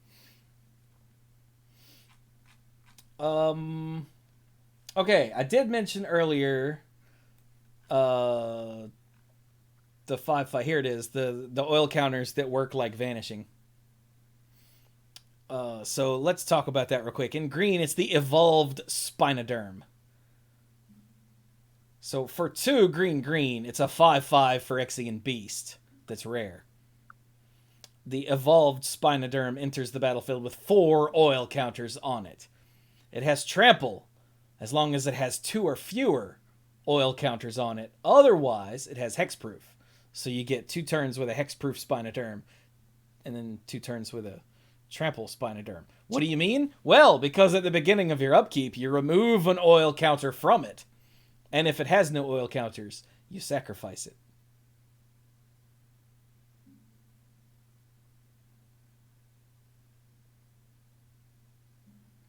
So it's a new Blastoderm that's vaguely terrifying. Another creature that works similarly, and I feel like this is a very Mike card, but I'm going to talk about it anyway because I haven't talked about a card in a minute. Is the Archfiend of the Dross, and it kills Mike. For 2 and 2 black, it is a Phyrexian demon creature. It's rare. It is a 6/6 with flying for 4 mana. Archfiend of the Dross enters the battlefield with 4 oil counters on it. At the beginning of your upkeep, remove an oil counter from Archfiend of the Dross. Then, if it has no oil counters on it, you lose the game. Whenever a creature an opponent controls dies, its controller loses 2 life. So the thought is, if they're blocking your 6/6, they're still getting hurt. But this card is cool. Yeah. This card is going to kill Mike. I guarantee you. But a 6/6. This could be exciting. Backed up by some proliferate to keep it rolling. Some proliferate and some removal to make sure that it gets through. Then yeah, I get you. I don't think it's a bad card. I think it's risky. Which is the point. That's why it costs 4. Yeah. Yeah, it's got it's look, it's a card with a drawback. Yeah, I see it. What? They actually make those from now and then. So yeah, I like the balance on it. And the fact that it, has other ways to knock damage out of them with the ability. Like you play this and then play some sort of sweeper and then hit him in the face, some sort of toughness-based, sweeper that deals damage to creatures or something. And then punch him in the face for 6. Yeah. Yeah. Oh no, your 2 creatures died. Take 4. Oh no, I hit you in the face for 6. That's 10. You're halfway dead, sucker. I like it. yeah.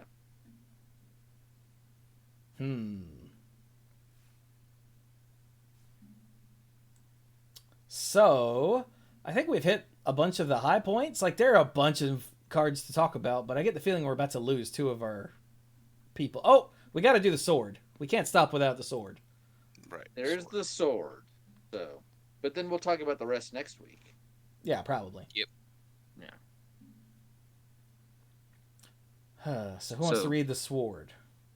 I just read a card. Yeah, me too. Mike and Dirk, fight over it. All right. Go ahead. And Dirk yields. The Sword of Forge and Frontier. I am Spartacus. It's another entry in our Sword of X and X things. Wait a minute. This time we're going around and covering the friendly colors. Yeah, wait a minute. I was going to say, weren't they enemy colors? The first series of them. Have we finished that cycle? I don't know. Yeah, we did. The first set had. Wait, what question are you asking? We finished the first cycle, the enemy colors. Oh yeah, that was finished a while ago. Draconic said this is the 9th sword? What? Yeah. Where have I been? There hasn't been a blue-black one yet. Yep. What? Yeah, I'm going to have to go look these up because I do not... remember these at all. Were the others just in Modern Horizons sets, or did some of them appear in regulars? Or did Oh, that one of might be them why appear I in a don't regular know. set I mean, too? I know the Sword of Dungeons and Dragons was in an unset or something, but That doesn't count. but no, but they did a couple in the Scars. Well, yeah. So, Sword of Fire and Ice, Sword of Light and Shadow were in original Mirrodin, and Yeah. then Yeah. Body and Mind, Feast and Famine, and War and Peace were in the Oh yeah, I always forget Scars. about War and Peace. Scars and Mirrodin block, Yeah. and then I just don't remember off the top of my head the names of the ones that they started introducing. I think the blue-white one showed up first in a Modern Horizons set. I think the green-white one was the next one. And then I guess Sword of Hearth and Home was in Modern Horizons 2. uh-huh. So that doesn't count. Sword of Sinew and Steel was in Modern Horizons. So that doesn't count.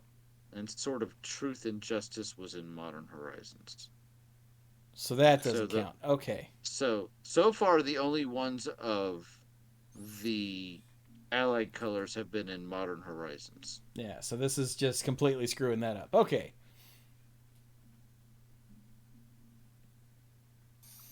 That's What's weird. this one do? Yeah, All what's right, this so now card that do we've- other than look silly? Now that we've gotten past the name of the card, or did we even do that? Sword of Forge and Frontier, for anyone who's forgotten. I sure have. Costs 3. It's a mythic equipment. It equips for 2. The equipped creature gets +2/+2 and has protection from red and from green. So all the usual things you would expect from Sword of X and Y. Whenever equipped creature deals combat damage to a player, exile the top 2 cards of your library. You may play those cards this turn. You may play an additional land this turn.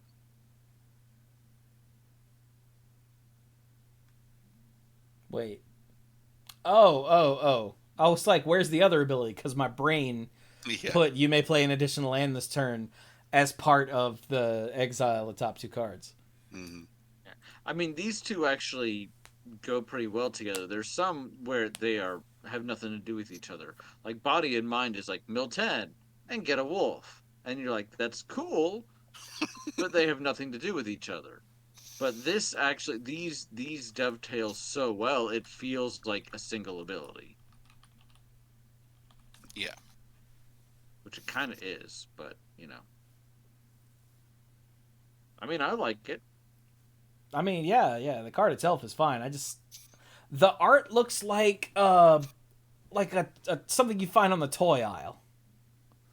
Mm-hmm. It does have a little bit of it's next to the He-Man sort of thing. Yeah, like it's very short and it's very fat and it doesn't look sharp. It looks like it's made of like glowing plastic. Yeah, a little bit.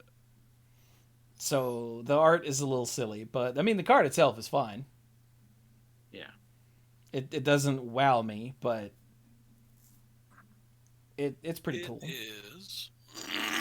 It looks like. Let's see if I can find the name of it. It's Varian Sword. It looks like Varian Sword. I don't know what that means. Charlemagne. I don't know what that is. If you look up Charlemagne, that's what the sword looks like. What the hell's a I'll show you. Charlemagne? I know Charlemagne. Yeah. Is that what you're saying is Charlemagne? Because I'm not. No, You're using a word I'm not familiar with. How do you spell that? copy. Shallow main, like shallow waters. Why are you or- so shallow, man? That. Like Gucci Mane. Charlemagne. Oh, Varian Rin. Okay. Yeah, he always did want to shout about Charlemagne in his when you played him. Yeah. It looks sort of like a toy version of Charlemagne. I'll give you that. This is what Dirk pulled up for us. Yeah, look, it does. It looks like a toyified version of Charlemagne. I totally see it, Dirk.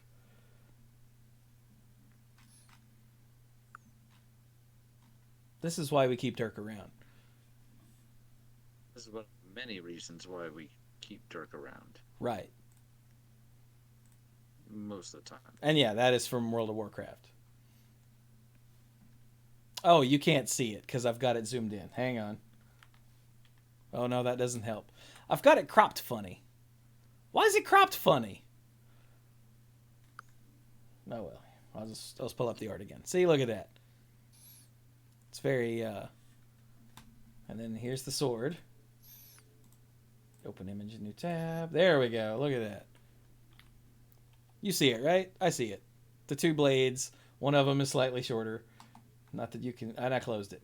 Never mind. We're done. Okay. On that exciting note, I'm bad at this. Yeah. How about we wrap it up and we will pick up more all will be one next episode. sounds great to No, me. no, no, no, no. Oh.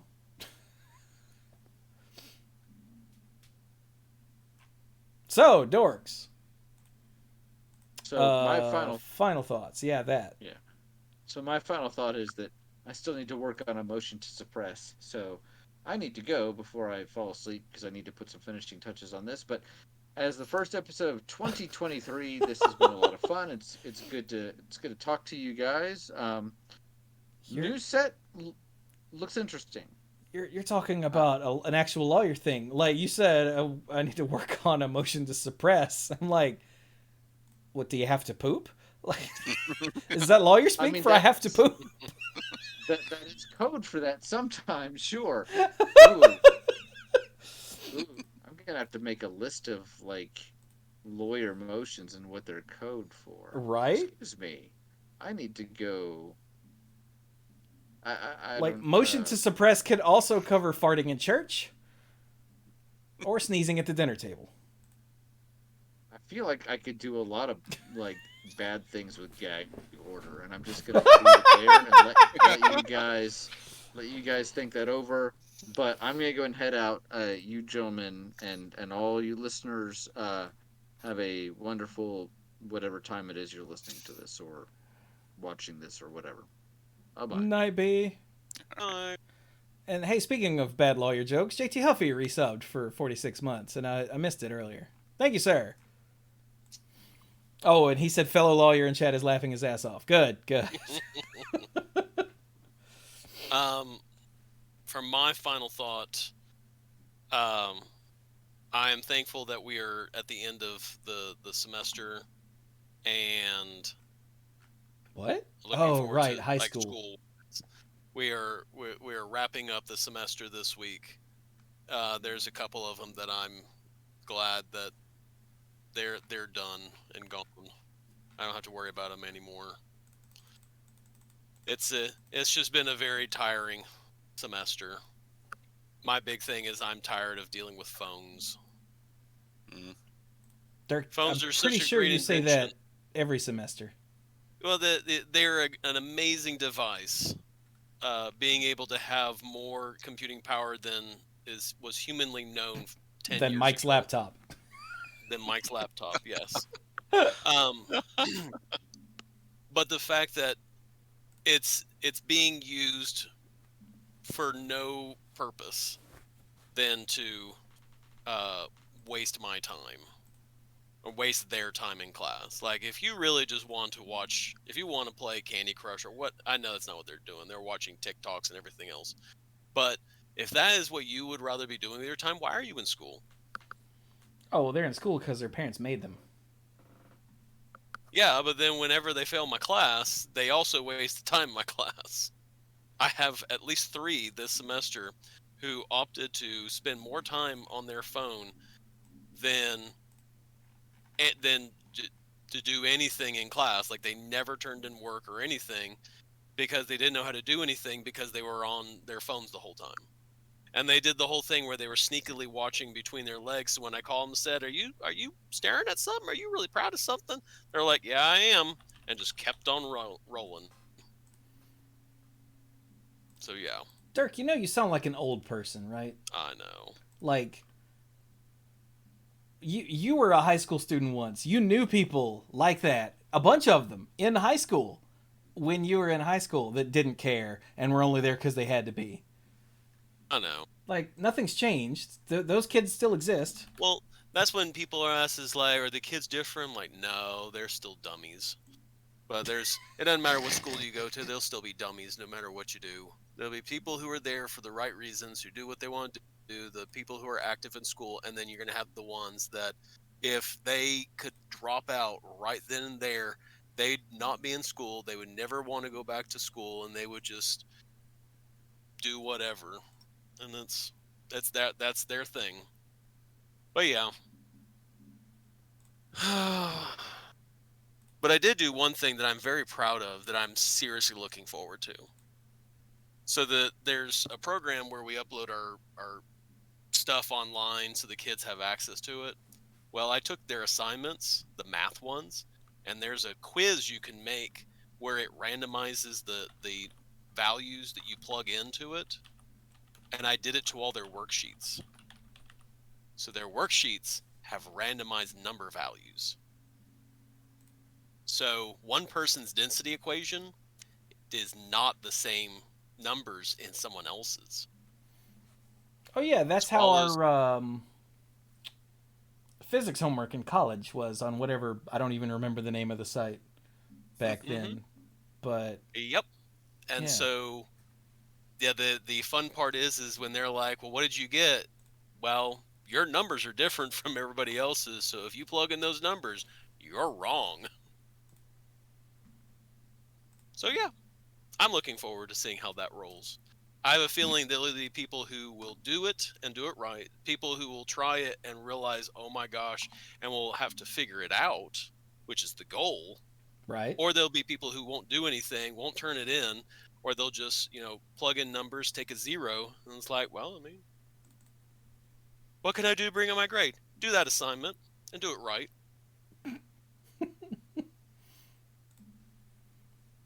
You can tell Dirk has been a teacher for a long time. Yeah. That when something magical comes along, there's like, oh my gosh, this will grade things instantly, and it makes it harder for them to cheat. Man, I'm going to take advantage of this. So I'm going to see how this goes.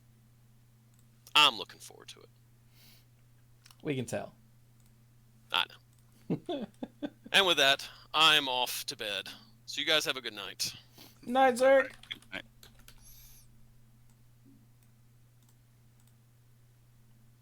All right, Beardy Man, what you got? All right. I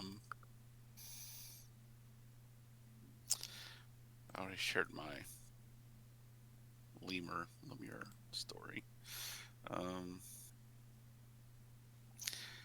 don't think I that had a was good on the trip. show proper, was it? Or was that at the beginning of the show? No, I don't remember. I think maybe that was before we actually started. Well, then they can go listen to. That's not on the odds and ends. Ah, should have been here for the live recording. But yeah, I did have a very good trip outside of the country, even if Chewy doesn't agree that it was the right country. No. The right country for to record the show. Oh yes, okay, that makes more sense. Yeah. It's not. It's not that you're in the incorrect country.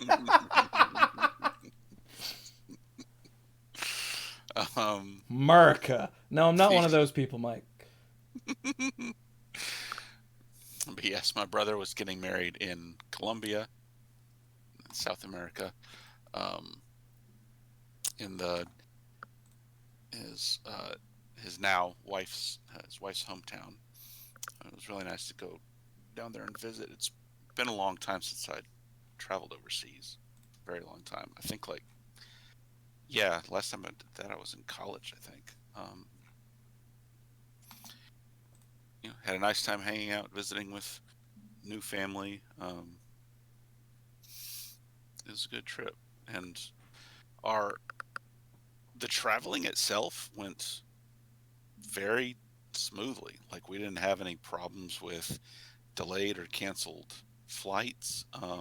Okay, well, it was a little difficult arranging for travel once we were there because some of the other people that were going to be uh, meeting us there ended up not renting a car because of some complications in Bogota. Like they found out, when they showed up that it was going to be an issue with their rental car because Bogota is one of those big cities where you can only drive on certain days based on the whether the number on your license plate is odd or even.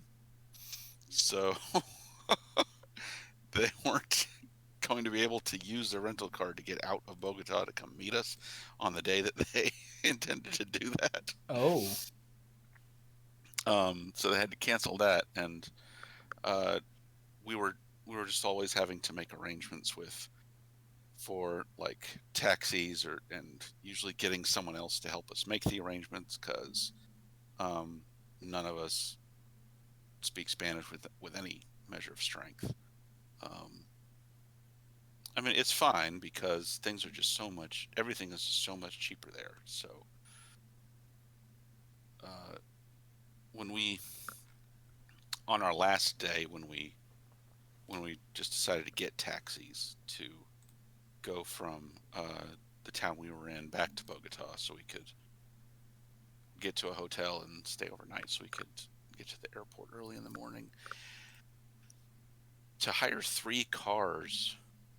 Yeah, to hire three cars. Let me think about this. How much was it? Like, gosh, now I don't know if I'm doing the conversion right in my head because this doesn't make any sense. Th- Was it might have only been like 40 something bucks before the tip to hire three cars to carry people and luggage for a drive that was over an hour. that's pretty much nothing then. Yeah. Hmm.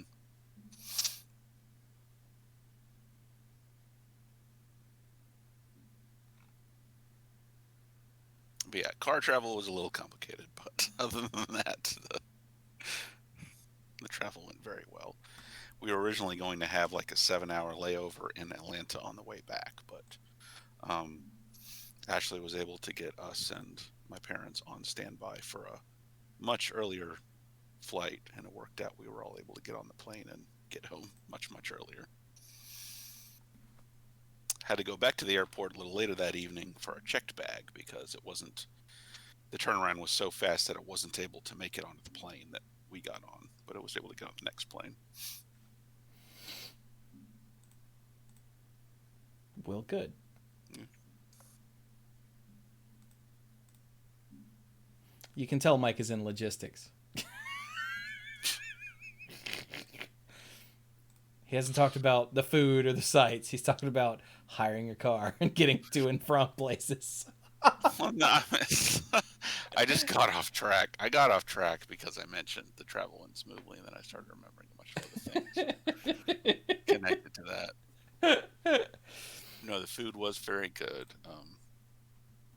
I did how we did like how things just weren't as like sweet and sugary, but there was like more fruit incorporated into meals and recipes, so that was good. Um, Weather was nice. We were up in the mountains. It wasn't too warm.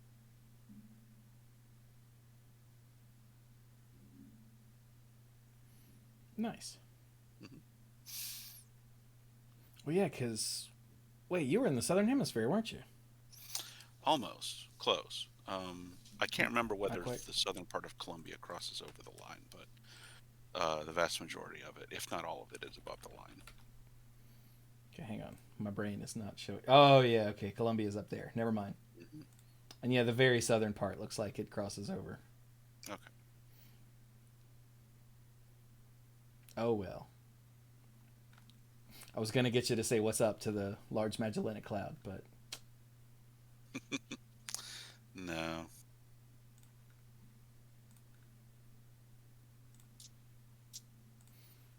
all right then. So is that it for you? Yes, it is. Yay! So for me, I've been on a tear lately, y'all. I finished Doom 3 finally on stream. I finished Final Fantasy VII Remake of the last week before, whenever that was. And I'm playing through on hard mode now, which is a completely different game. Like, Bill had told me that you can't use items, and I thought he meant in combat. But he meant at all. Wow. And when you sit on a bench, it fills up your HP, but not your MP. Benches are save points, essentially. Mm-hmm. And so, yeah, like you're. So how do you recover MP if you can't use items? It builds up over time. Okay. In combat, anyway. I don't know how it builds up when you're not in combat, but everyone has an MP regeneration rate in combat. So yeah, it is a completely different resource management game. Whereas instead of try not to die, now it's try not to die in more creative ways, because you don't just have an unlimited number of heals, and it's not like make it through this combat and I can just drink potions. No. So now instead of get through the fight and then heal up, it's okay, before I win this fight, let me use chakra about 8 times. Like, which is a heal that doesn't use magic points. Yeah. So yeah, it's a whole different animal. I've done the first 2 chapters. I did all of the combat simulator first that I had left, except for the big boss and the hidden one that I haven't gotten access to yet. And then I went back and started in chapter 1. I've done the first 2 chapters on hard, and even there, like, I'm super strong, so regular enemies aren't that much hassle, because, you know, it's essentially New Game Plus. But, like, I still have to watch my HP way harder than I ever did before, and I love that it changes up the game enough to where it's not just, oh, let me do this again for the achievement. Like, it's actually fun. So that's cool. And also, I beat Hollow Knight and got the bad ending. And so now I gotta go figure out how to do stuff to get a good ending. So yeah, I will be starting, now that I've finished Doom 3 and I'm almost done with Hollow Knight, I will be starting Resident Evil 4 very soon on stream. And I'm gonna march through it pretty quickly, you know, rather than doing, like 1 or 2 streams a week. I'm gonna try to just knock it out in however many streams it takes, you know, relatively in a row. Because I've wanted to play Resident Evil 4 like on stream since I started doing this. I just never have. And now the damn remake comes out in like 2 months. Oh, wow. Which caught me off guard. I'm like, what do you mean March? What? So, yeah, I got to get on that before it becomes not relevant anymore. And there will be a nice long rant about why they didn't need to remake freaking Resident Evil 4. The best game in the series. Full stop. Shut up. Yes, it is. Resident Evil 4 is damn near perfect. So what do? They're going to remake it. Shut up. Remake Code Veronica, you cowards. You cowards! Anyway. So yeah, I've also been working on, since, I don't know, like January 4th or 5th or something. I think the script is finally done, and I've spent the last 2 days gathering footage, downloading footage. I'm going to talk about my 2022. Like all of the media that I interacted with, the games I played, the VR games I played, and then talk about how the year went for me. Spoilers, not good. And that'll go up on the deep end once I get done with that. I think I've got all of the background footage I need, so now it's just a matter of recording the script and then fitting it all together. Which, you know, now the real game begins, I guess. I don't know. So yeah, that's what I've been working on in the background. And odds and ends. I've got another 3 or 4 of those up, ready to go. Because I realized a few days ago, whoops, I haven't touched the odds and ends all year. So I knocked out several more of those. Which leads me to my next point. Hey, you can go to patreon.com/themanapool and become a lifeguard and get the odds and ends, which is the background stuff, the behind the scenes stuff, before and after each show. And yeah. You can also get the sponsorship shout out on each podcast. So, speaking of which, how about we shout out our mythic lifeguards? So, in whatever order this is: Al, Kim Ho, Scuzzo, John Parker, Jake Jansons, Beardy Man, Team You Hellas Haryu. Hang on. Jason Kaus, Andrew Hunt, Cody Buckowing, Casey, Pinball Witch, Jason Doan, Mr. Dr. Lewis, Connor Kennedy, ALK Alters, and Andrew Odie. Thank you all so very much. And to all of the lifeguards at every tier, of course. Oh, and yeah, be sure you go subscribe to The Deep End so you don't miss the big year in review episode. The links are down in the description and basically everywhere. I think I've added, at least I hope I have, the link to The Deep End, since I was able to add get a straight link to it finally. Mm-hmm. I think it's youtube.com/@TheDeepEndTMP. Is that right? That is right. I don't know why you have to /@ but you do. I think. Let me get rid of the @ Yeah, you got to have the @ So youtube.com/@TheDeepEndTMP. And it's only because the Deep End was taken already. Those bastards. And it's a channel that has one video from 11 years ago. Because of course it is. But anyway. So with that, we will be done. This has been the first episode of the Mana Pool of 2023. I lied in the tweet announcing the show. You did not find out which hosts got completed. Although since Mike and I are the only ones left, I guess that means Brian and Dirk got completed. Must be. Which, I mean, let's be real. That sounds right.